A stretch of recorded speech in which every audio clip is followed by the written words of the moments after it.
Absolutely, sure.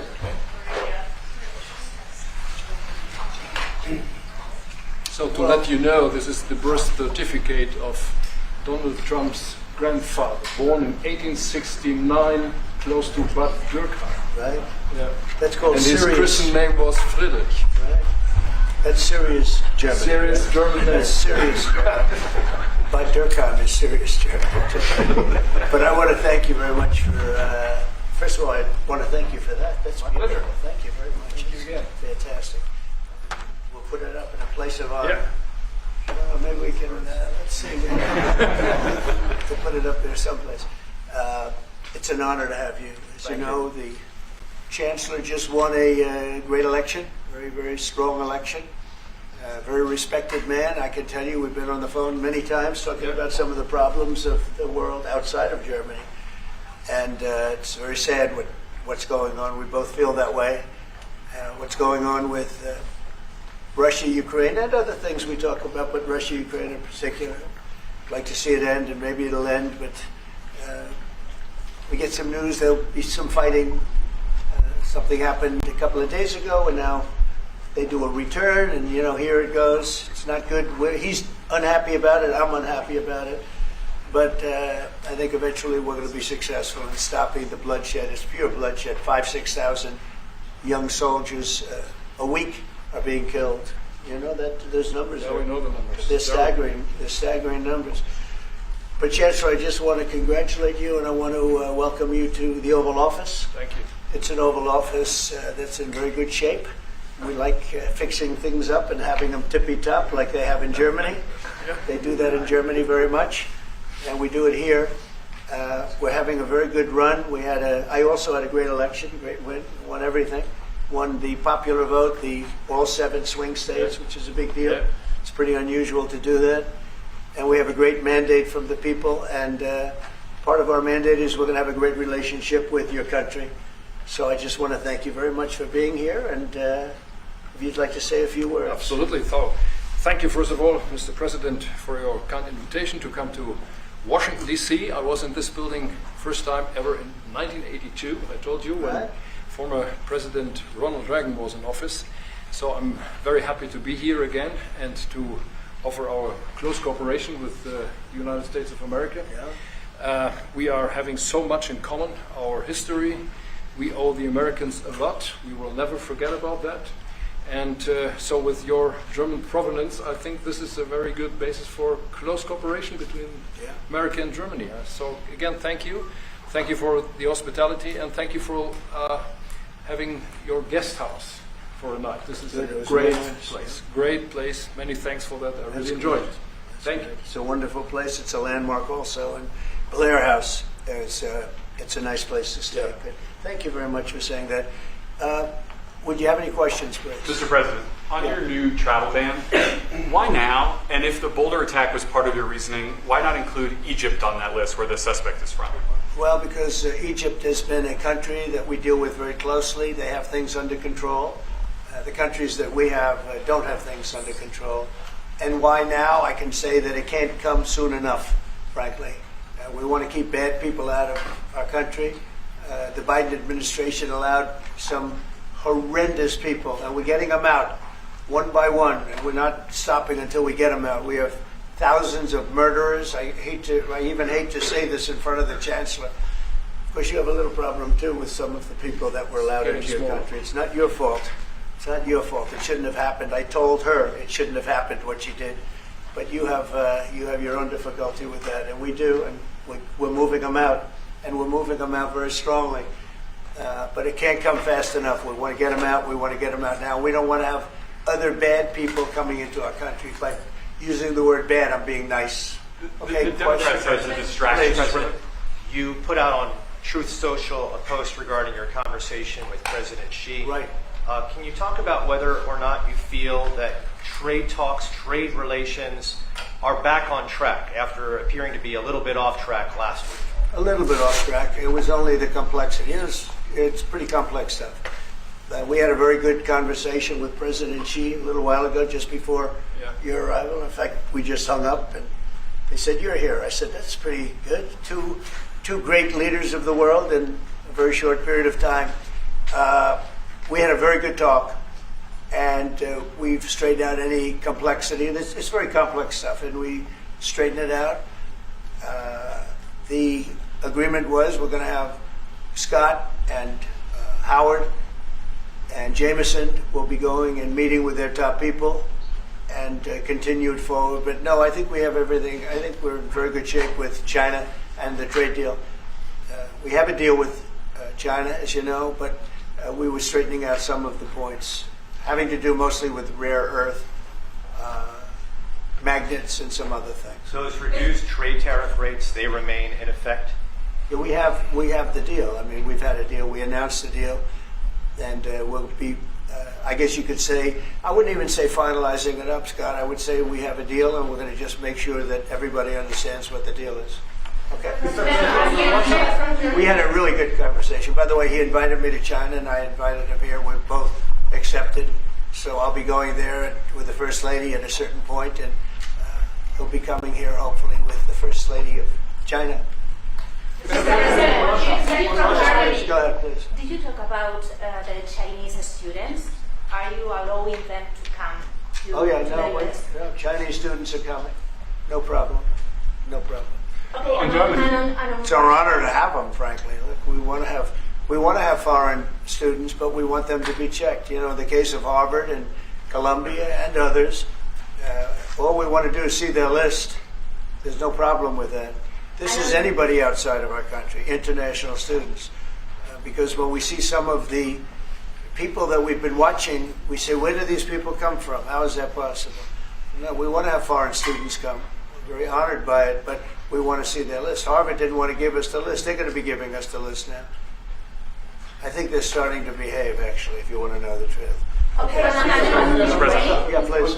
On Russia, are you willing to put more pressure on Putin to end the war by imposing new sanctions on Russia and also on China? Well, remember, I'm the one that ended Nordstream 2, going to a place called Germany, come to think of it. I'm sorry I did that. I don't know. But I ended Nordstream 2. Nobody else did.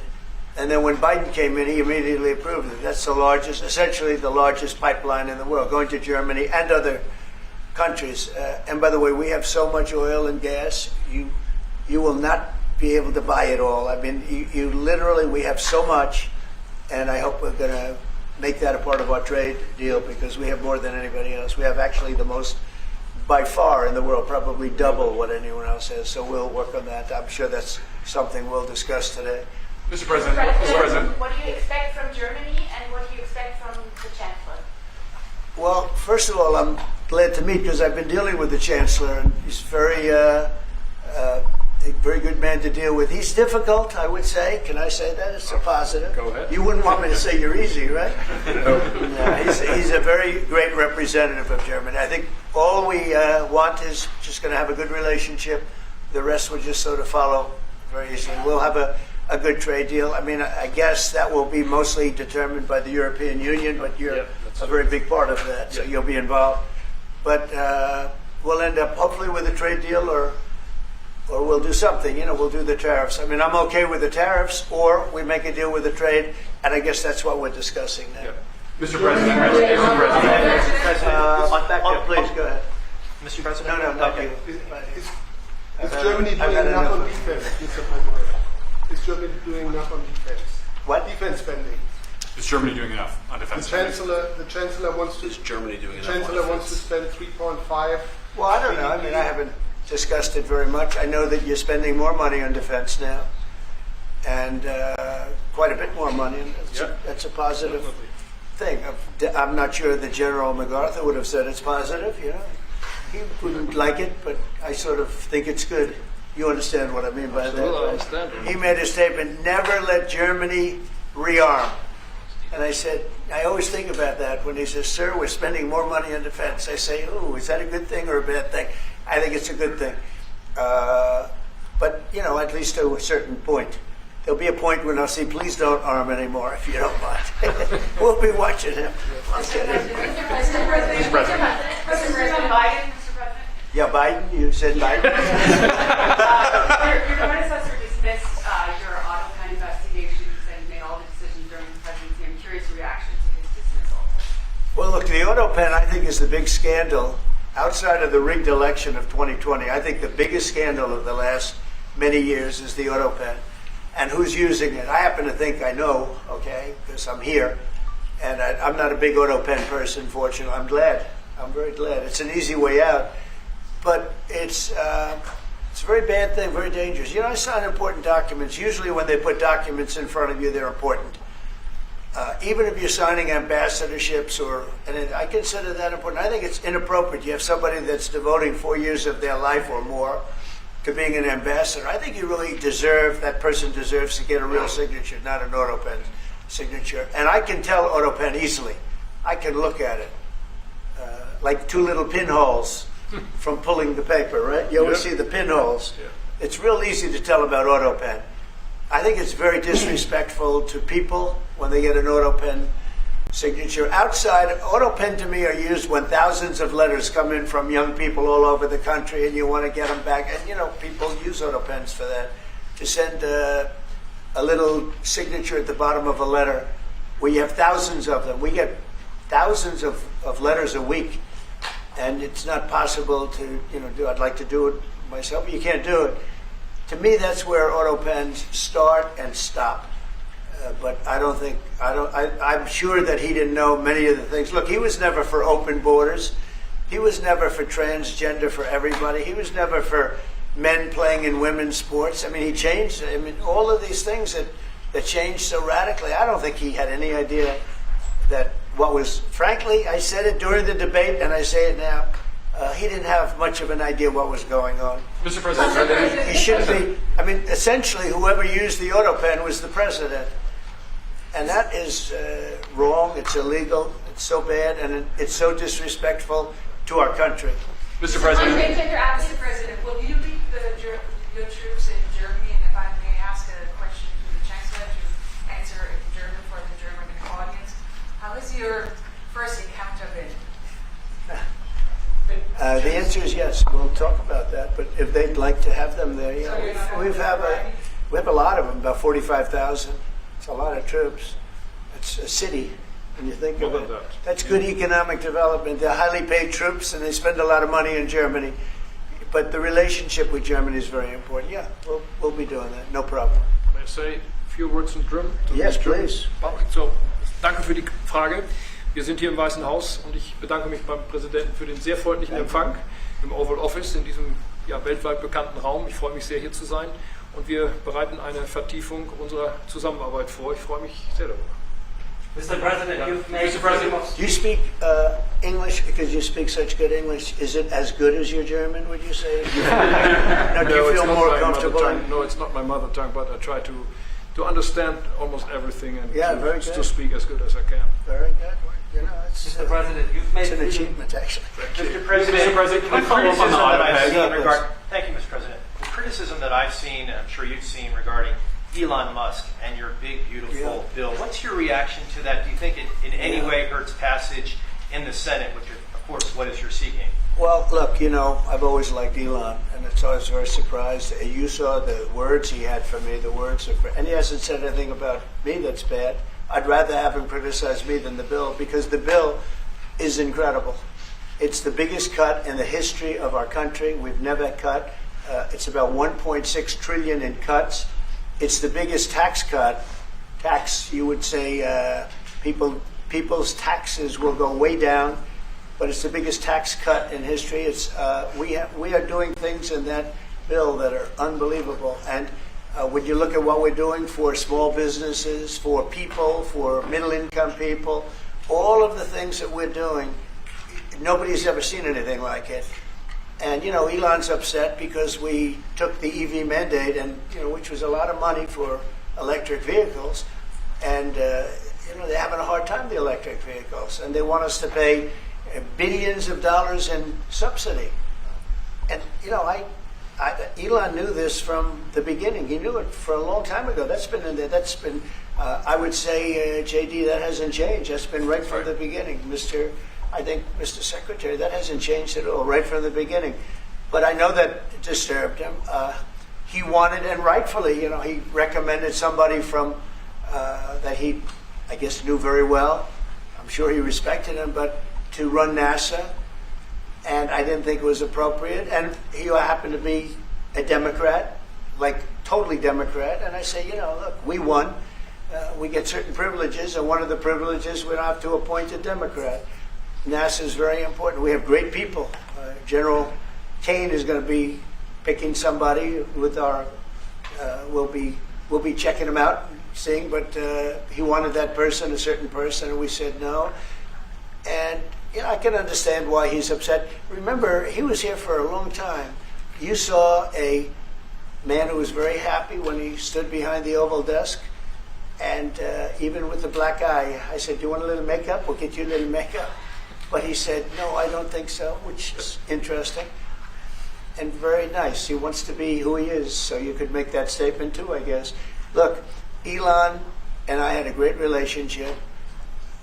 I don't know if we're well anymore. I was surprised because you were here. Everybody in this room practically was here as we had a wonderful send-off. He said wonderful things about me. You couldn't have nicer, said the best things.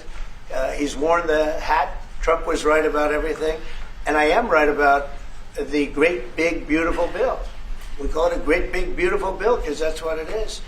And again, biggest tax cuts in history, biggest economic development moves anywhere. We've never done anything like it. Business is spurred. And I don't know if you've seen the numbers, but the numbers came out. Even the CBO, which is run by Democrats, said that we're going to be doing, you know, I'd like you to discuss it, the 2.8 trillion, that CBO. This is a group of people that are Democrats. They're very hostile to us. They just came out with phenomenal numbers, what it does. You want to mention that, Scott? Yes, sir. So what we've seen is we keep hearing from the CBO that there's going to be a large deficit from the bill, which we disagree with, but using the CBO scoring, they came out and scored the tariff revenue. We think it'll be the minimum of 2.8 trillion over the 10-year window, which actually puts the bill in surplus if you include the tariff revenue, which they won't do. It gives you a tremendous surplus, but we're not allowed to use that. For some reason, they say scoring. Nobody knows what scoring means. Maybe a couple of people, but nobody. Somebody sits in the background. They say, well, we're not going to allow that. They're not allowing other things that we have that are tremendously profitable for our country. But if you saw the other day, CNBC, they came out with numbers, and the people on the show, very good people, I've watched them for a long time, they couldn't believe the numbers, how good they are. The numbers were incredible. And that was personal income and also very low inflation. We have very low inflation. We're down to 2% now, and maybe even lower than that. And when I took it over, it was a mess. Remember, we had the worst inflation probably in the history of our country.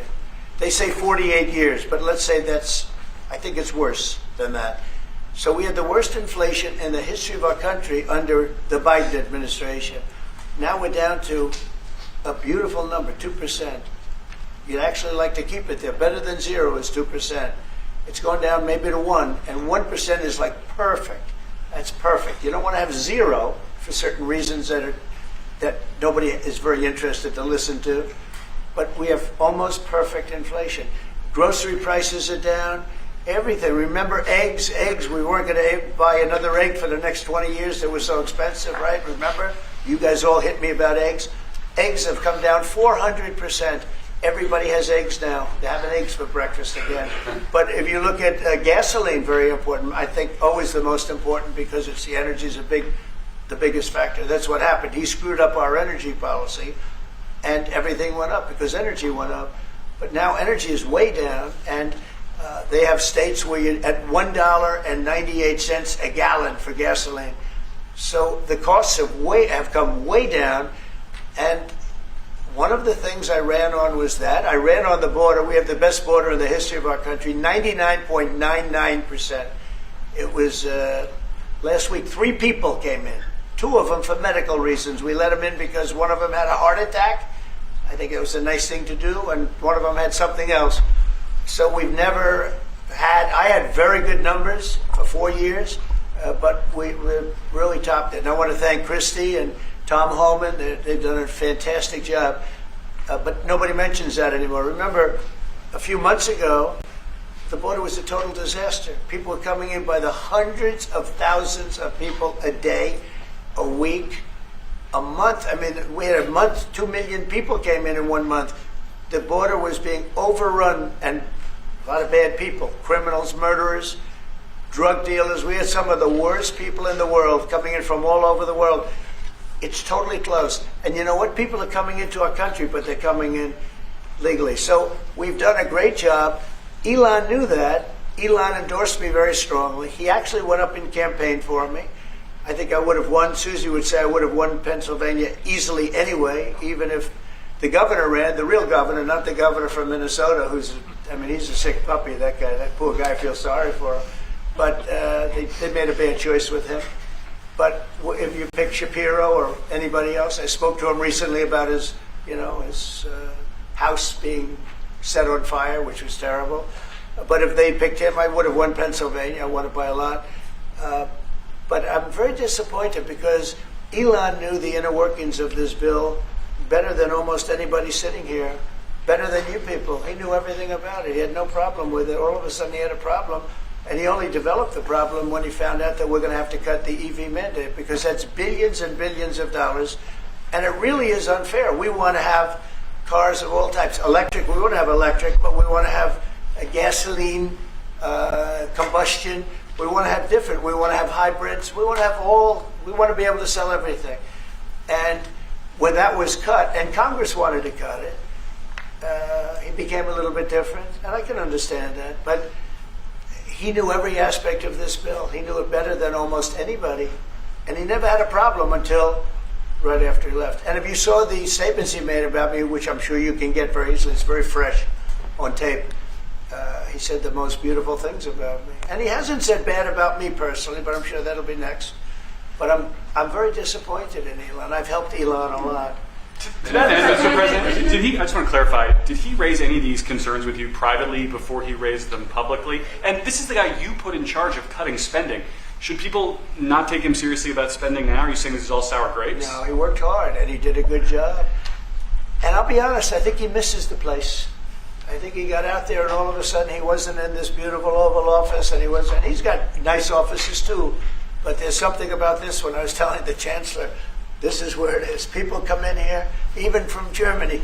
They come in and they walk into the Oval Office, and it's just a special place. It's, World War I, it started and it ended here, and World War II, and so many other things. Everything big comes right from this beautiful space. It's now much more beautiful than it was 6 months ago. A lot of good things are happening in this room. And I'll tell you, he's not the first. People leave my administration and they love us. And then at some point they miss it so badly, and some of them embrace it and some of them actually become hostile. I don't know what it is. It's sort of Trump derangement syndrome, I guess they call it. But we have it with others too. They leave and they wake up in the morning and the glamour's gone, the whole world is different, and they become hostile. I don't know what it is. Someday you'll write a book about it, you'll let us know. Yeah. Mr. President, speaking of ending wars in this room, you were very critical of Vladimir Putin a couple of days ago. What kind of play is he playing from your perspective? What are his Well, look, he got hit. He's been doing hitting, so I understand it. But he got hit hard, and I don't think he's playing games. I've always said he wanted the whole thing. I thought he wanted the entire everything having to do with Ukraine. That's something that would have never happened if I were president. The election was rigged. I didn't get to be president, but I got to be president now. And I think it's a much more important presidency. Other than a couple of things like that, the war would have never happened. The war with Ukraine, with Putin, would have never happened, ever, not even a chance. And it didn't happen for 4 years. And it wasn't thought of. I used to talk to him about Ukraine a lot. It was the apple of his eye, but he would have never done what he did. And I think mistakes were made by him, but I think mistakes were made by other people. The president should have never allowed that war. Biden should have never allowed that war to happen. If you had the right guy in here, that war would have never happened. Israel would have never happened with Hamas. That would have never happened. The attack on Israel would have never happened because Iran was broke. They had no money. They had no money to give to Hamas or Hezbollah or anybody else. And all of that would have never happened. Inflation wouldn't have happened. It was caused mostly by energy. And the Biden administration messed up my great energy policy. We were down into the 190 a gallon, and it would have never happened. It was caused by energy and their bad spending on the Green New Scam and other things that they spent on. But all of those things would have never happened. But maybe most importantly, the war, Chancellor, with Russia would never have happened with Ukraine. It was something that would have, I dealt with Putin a lot. There was no chance, zero. And a lot of people say, how do you know? For 4 years it didn't happen. There was never a chance of it happening. And he understood the consequences. Now, it's a shame. And when you see all of those people, they came out with a report today that millions of people have died, much more than people thought. And I've been saying that for a long time.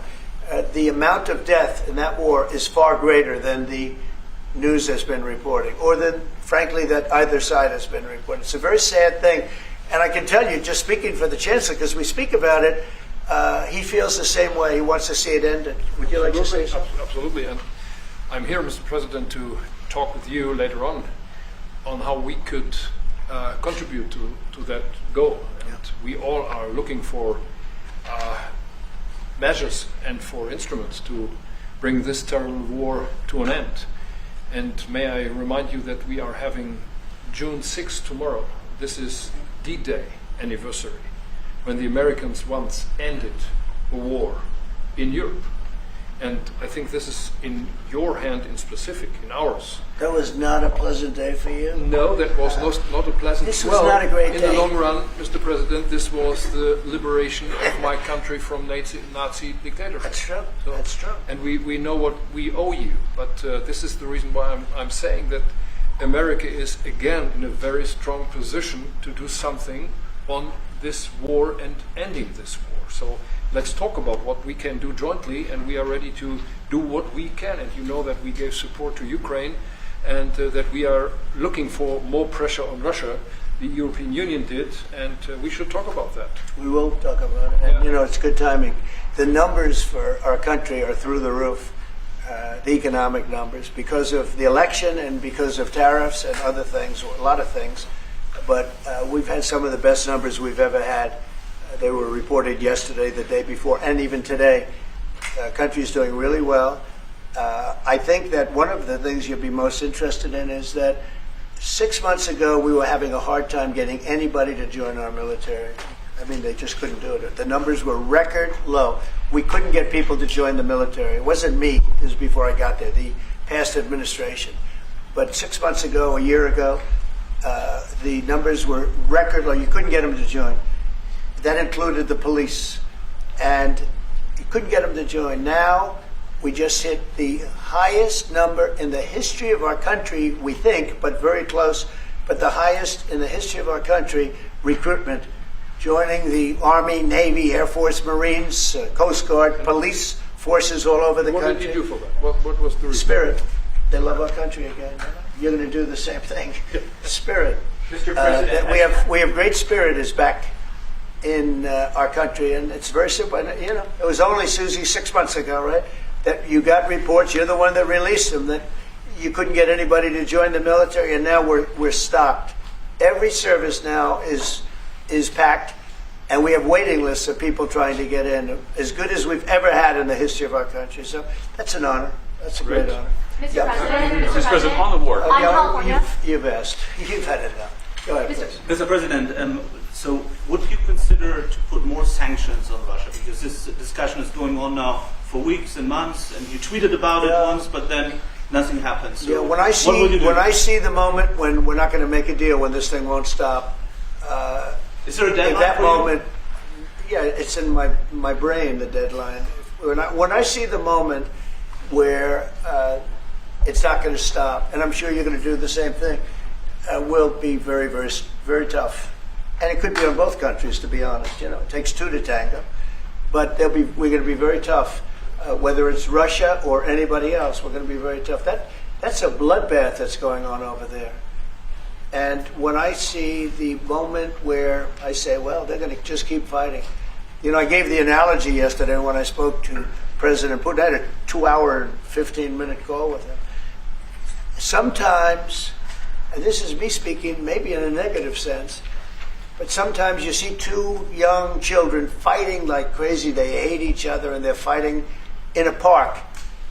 And you try and pull them apart. They don't want to be pulled. Sometimes you're better off letting them fight for a while and then pulling them apart.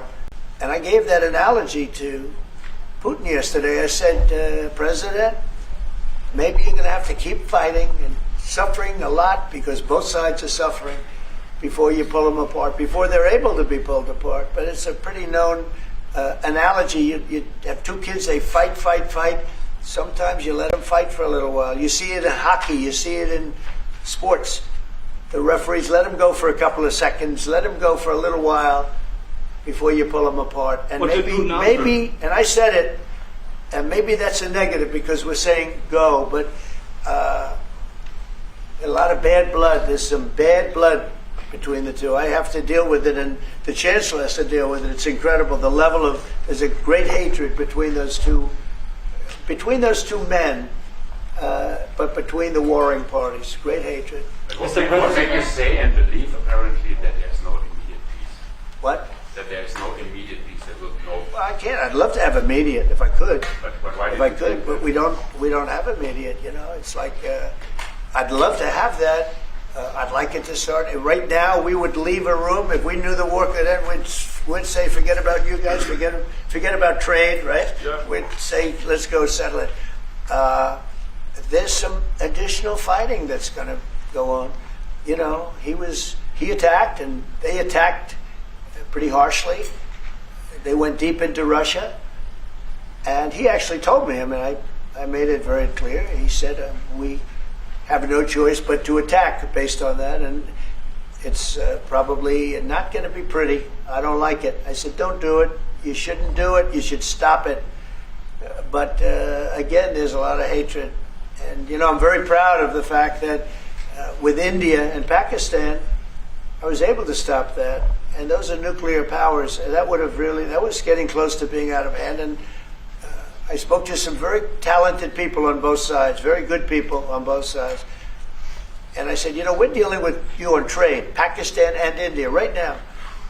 I said, we're not going to deal with you on trade if you're going to go shooting each other and whipping out nuclear weapons that maybe even affect us.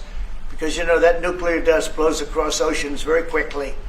It affects us. And I said, if you're going to do that, we're not going to do any trade deals. And you know what? I got that war stopped. Now, I hope we don't go back and we find out that they started, but I don't think they will. They were both good. They were well represented. I want to congratulate both countries because, as you know, the leader of India, who's a great guy, was here a few weeks ago. We had some great talks. We're doing a trade deal. And Pakistan, likewise, they have very, very strong leadership. Some people won't like when I say that, but, you know, it is what it is. And they stopped that war. Now, am I going to get credit? I'm not going to get credit for anything. They don't give me credit for anything. But nobody else could have done it. I stopped it. I was very proud of that. I wish we could do the same thing with Ukraine and Russia. And at some point it'll happen.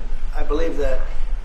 And if it doesn't happen, or if I see somebody's out of line, if Russia's out of line, you'll be amazed how tough. Remember this. They like to say that I'm friends with Russia. I'm not friends with anybody. I'm friends with you.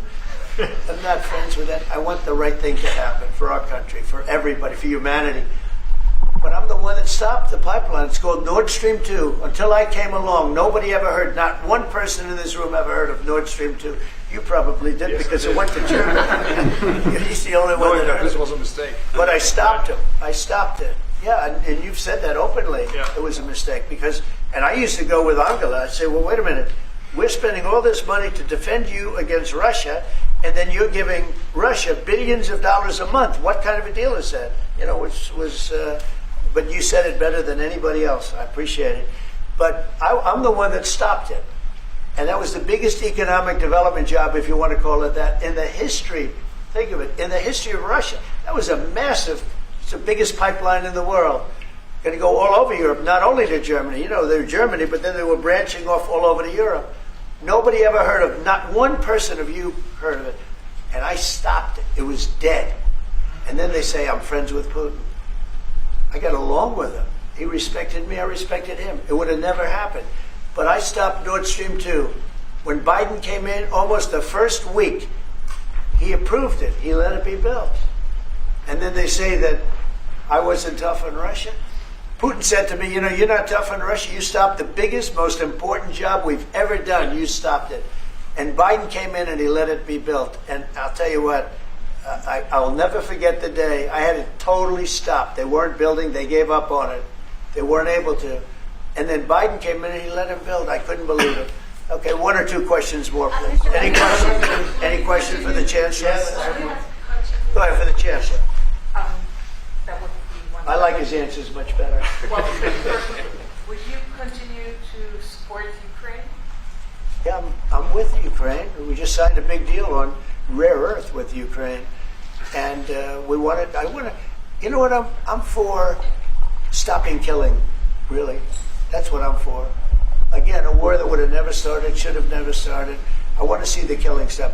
We spent $350 billion, much more than Europe, but Europe spent a lot also, and they spent way over $100 billion. Yeah. So you're talking about close to $500 billion went into that whole thing.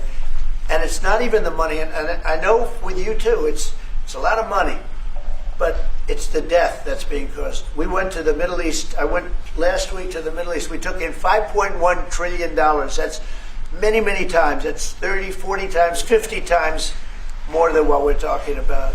It's think of that, $5.1 trillion of investment with one trip that lasted 4 days. So it's not the money. It's a little the money, but not the money, the big thing. The big thing is the death. The death of, and really the decimation. You've lost a whole culture. You know, Ukraine had the most beautiful turrets. They call them turrets. Little towers, beautiful towers. The most beautiful in the world. They're all now laying on their side, blown to smithereens. It'll never happen again. They've taken away the culture of a country. They've taken away the heritage of a country. It's a terrible thing. But most importantly, again, is the death. 5,000 plus people a week, soldiers, are being killed. He doesn't want that, and I don't want that. And one more. Yeah, please. Mr. President, do you support the Graham bill on putting high tariffs? I have not looked at it, but they'll be guided by me. That's the way it's supposed to be. They're going to be guided by me. No, I haven't looked at it. It's a bill on sanctions, etc. I'm a very quick study. At the right time, I'll do what I want to do.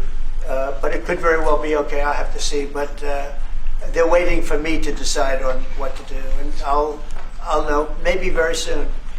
It's a harsh bill. Yeah, very harsh. How about one more on the auto pen, Mr. President? You want to take one more on the auto pen? Go ahead. I would like to have a question to the Chancellor as well. Because, do you agree with the analogy the President made on the war between Russia and Ukraine as being a fight between two kids?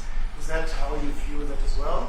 And what do you actually want the US President to do in this? Well, I think we both agree on this war and how terrible this war is going on, and we are both looking for ways to stop it very soon. And I told the President before we came in that he is the key person in the world who can really do that now by putting pressure on Russia. And we will have this debate later on again, how we can proceed jointly between the Europeans and the Americans.